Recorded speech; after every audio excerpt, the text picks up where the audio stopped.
Hello, friends. This is Dave Hurwitz, executive editor at ClassicsToday.com, here with the golden age of the symphony. Oh my, where are we? Oh my goodness, we're in the 1930s. 1930 to 1939. That was a tense period. The Depression had started. World War II was about to break out.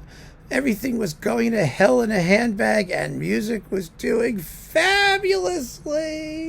Oh my goodness, it usually works that way, doesn't it? Art always benefits from misery.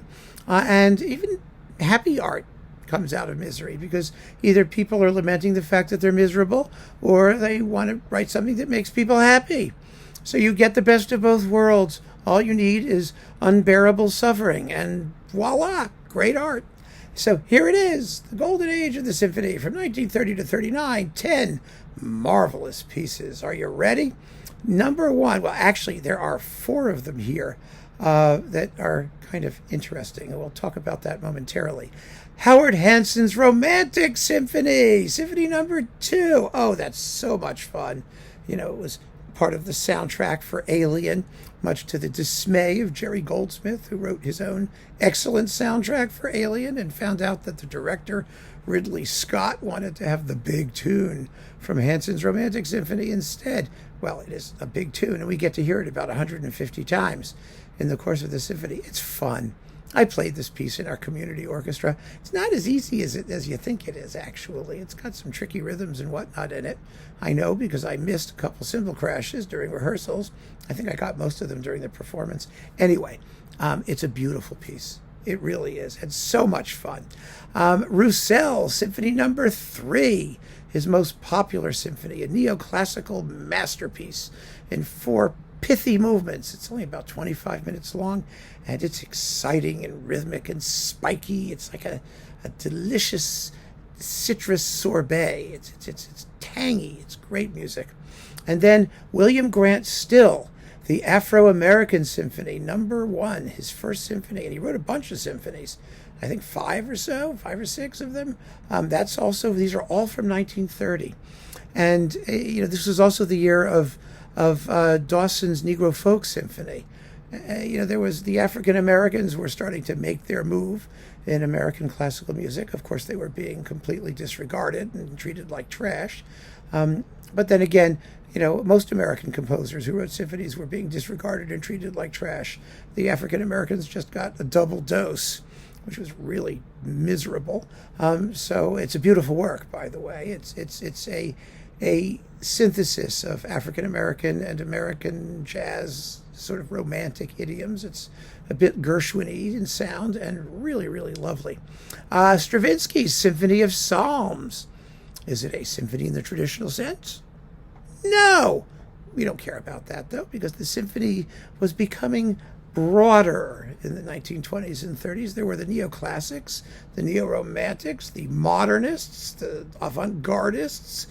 All of those things were all happening, and the Symphony of Psalms is a masterpiece, and that's what really matters, and he called it a symphony. And so I'm happy. I am perfectly happy to leave it at that. Then we got Honegger, Symphony Number 1. Honegger is usually ignored pretty much as a symphonist, although he wrote 5 very good symphonies. His most famous is Number 3, the Liturgique, which came a bit later in the wake of the Second World War. But his first is a surprisingly enjoyable piece that nobody plays and nobody knows. It's all sort of gnarly and contrapuntal, but it's got a great march at the end. Ya ta ta ta ta ta ta ta ta ta ya ta ta ya ta ta ta ta ta ta ta ta ta ta ta ta ta ta ta ta ta. Oh, it's wonderful. It ends quietly. It's the kiss of death. But really, actually, all of his symphonies end quietly, except for the second. So yeah, it doesn't get enough play, but it does. And the reason I put it here particularly is because, although I made another video about this topic, it was all of these symphonies except for the Still, the 4 of them, Hanson, Roussel, Stravinsky, and Honegger, were composed for the 50th anniversary of the Boston Symphony in 1929. But, the 1930, they were written in 1929, and they were performed in 1930, basically, 30, 31. They were all commissions by the Boston Symphony, which is amazing. That's how the great symphonic repertoire got written. As the point of this whole series, you have great orchestras. The great orchestras need repertoire. They have a devotion to contemporary repertoire. They find the best composers, they hope. They commission works, which they hope will get played, and which will inure to their glory as commissioners and supporters of the classical music tradition. And the Boston Symphony's 50th anniversary was one hell of a successful bout of commissioning.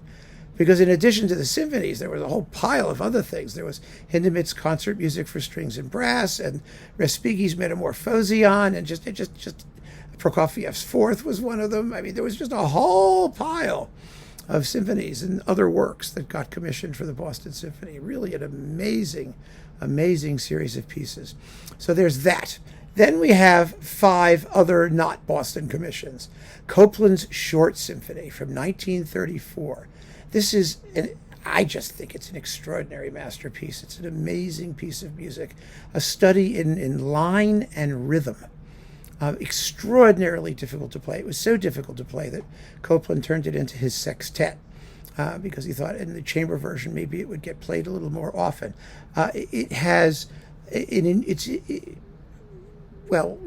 Carlos Chavez said to Copland that you should call it the bounding line, because in many places it's only in one part, one melodic strand, but it's constantly shifting from one orchestra to the other with extremely intricate rhythmic interplay between them. And so it's very, very difficult to maintain the line, but it's beautiful. It's a wonderful work.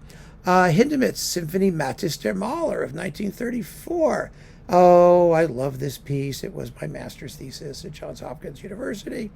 It got Hindemith into so much trouble with the Nazis. When Furtwängler performed it, the Nazis didn't like it, and Furtwängler defended Hindemith, and the Nazis objected. They fired Furtwängler, and then Hindemith left Germany, and then Furtwängler caved in. Oh, it's all a great story.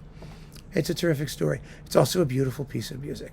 It's excerpted from Hindemith's opera of the same title, which is actually about an artist who has to deal with social turmoil, difficult circumstances. What should the artist do in a time when government interference in the arts and the times are bad and everybody is upset? And I mean, Hindemith's answer is basically leave us alone. We're just artists, which didn't go very well.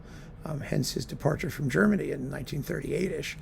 But he wrote this beautiful, beautiful opera, and about the painter of the Isenheim altarpiece, Matthias Grunwald. And gosh, it's great. Each one of the movements is an illustration of one of the panels from the Isenheim altarpiece: the Concert of Angels, the Entombment of Christ, and the Temptation of St. Anthony. And my goodness, it's fun.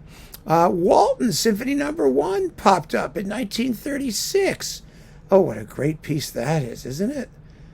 Golly gee, I mean, it's a pity he only wrote 2 symphonies, but the first is a masterpiece, and it's audibly based on Sibelius, technique-wise. It has that ostinato thing that Sibelius does, chugga chugga chugga chugga chugga chugga chugga chugga, with melodies that swell out from a weak beat, and